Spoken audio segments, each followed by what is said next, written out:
Real-time strategy games have always been part of my gaming life. As a kid, Starcraft was the first game that got me really into the online competitive gaming scene. Being in the late 90s, there was a ton of online issues from lags to disconnects, but I just simply did not care. Starcraft was just so much fun. Plus, it wasn't just the competitive scene. The campaign really drew me in. The characters were incredible, from Jim Raynor to Sarah Kerrigan. I fell in love with this universe.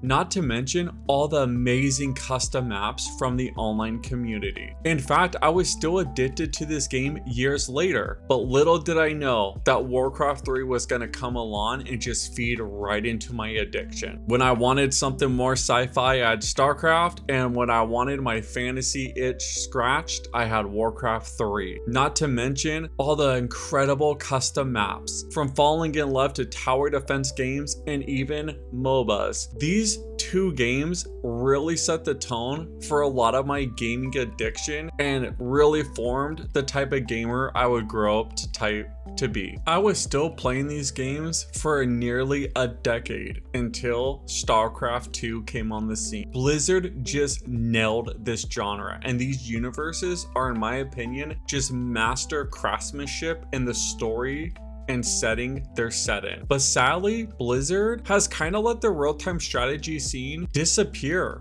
and it's really been missing from my gaming life. While I still love to play older games, sometimes I get the craving for something new and exciting to play. However, with the success of World of Warcraft, there's very little chance we will ever get a Warcraft 4. And Starcraft 3 seems to be nowhere in sight. But luckily for us, a ton of the developers that made Starcraft 2 and Warcraft 3 are working on a new game, and they've even left Blizzard to form a new studio, Frost Giant Games. And this brings us to StormGate, a game that any Blizzard real-time strategy fan should be excited for. Now, before we take a deep dive into StormGate, I want to welcome anyone new to the channel.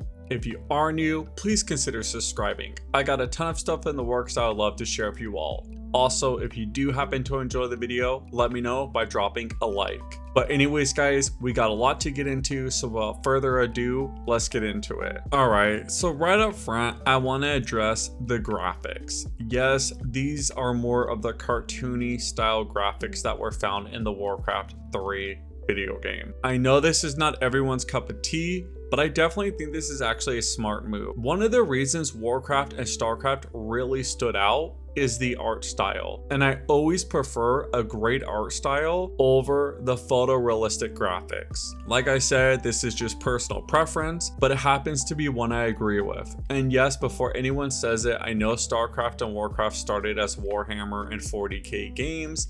And yes, I love the art style in the Warhammer universe as well. Plus, if the game has more of the realistic graphic settings, it's going to be directly compared to Age of Empires 4. This way, the game could kind of stand alongside of Age of Empires 4, but also stand out, and people will be able to enjoy both games without constantly directly comparing them. Moving forward, the game's going to have a multitude of modes, which is great. It's going to have a 1v1 mode, which will definitely be more focused to the hardcore crowd. If you're not into that, don't worry. It's gonna have 3v3, so you'll be able to get on with a few friends and still fight people online and have more of that team versus team battle experience. However, I understand. Sometimes you had a long day at work or a long day at school and you want to come home and just chill. Don't worry.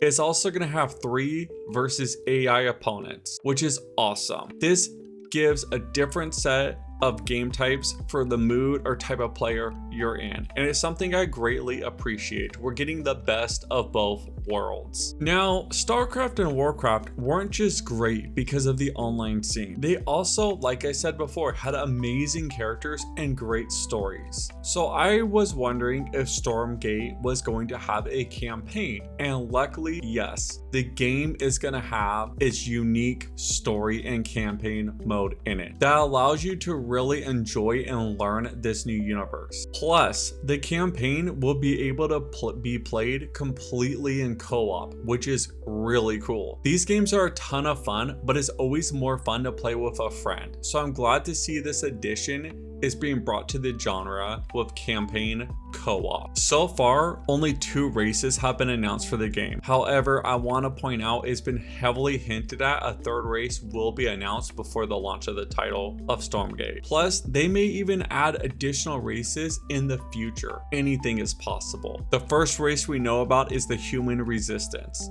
This is your typical Terran race from Starcraft that uses advanced technology and mechs, and their mission is to defend and retake their planet. The second race is the Infernal Host, a demonic looking type that use magic to try to overtake planets and conquer them. Now, I want to be clear, this is not a race of demons, just ones that simply resemble the look of them. This is a race that is set from another world and goes around the universe trying to conquer planets and dominate the races on them. Honestly, this reminds me of the Burning Legion from Warcraft. So Stormgate will have 1v1, 3v3, team versus AI, a campaign, and campaign co-op. But let's be real, one of the main reasons I stuck around Warcraft 3 and Starcraft for so long was because of the modding scene and the amazing custom maps that the community would make. Luckily for us, Stormgate has a ton of developers that actually come from the modding scene, so they know how important it is to give the tools to the community so we could get some amazing custom maps. Will we get the next Dota experience or some amazing crazy tower defense games? Only time will tell, but I'm very happy that Frostbite Studios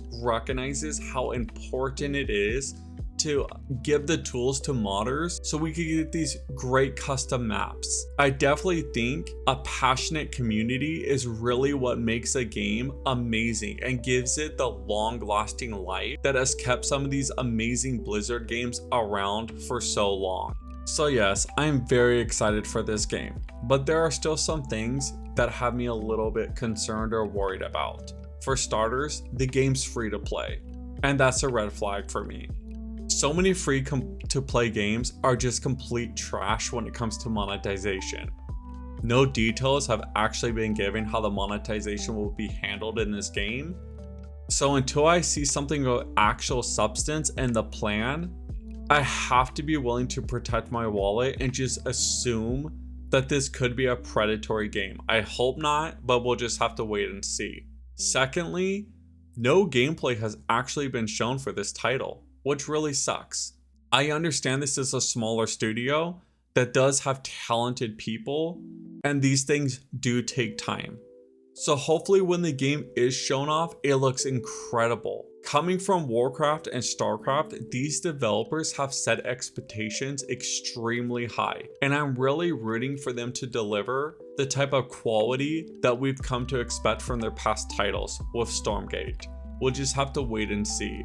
Overall, this game is definitely on my radar, and as more details come out, I will definitely keep you guys up to date. But I want to hear what you all think of Stormgate. Are you excited? Are you looking forward to see more on it? Does the free-to-play model completely turn you off? Let me know in the comments down below. As for me, I got a ton of work to do, so I'm going to get back to the grind, and I'll catch you all next time. Peace.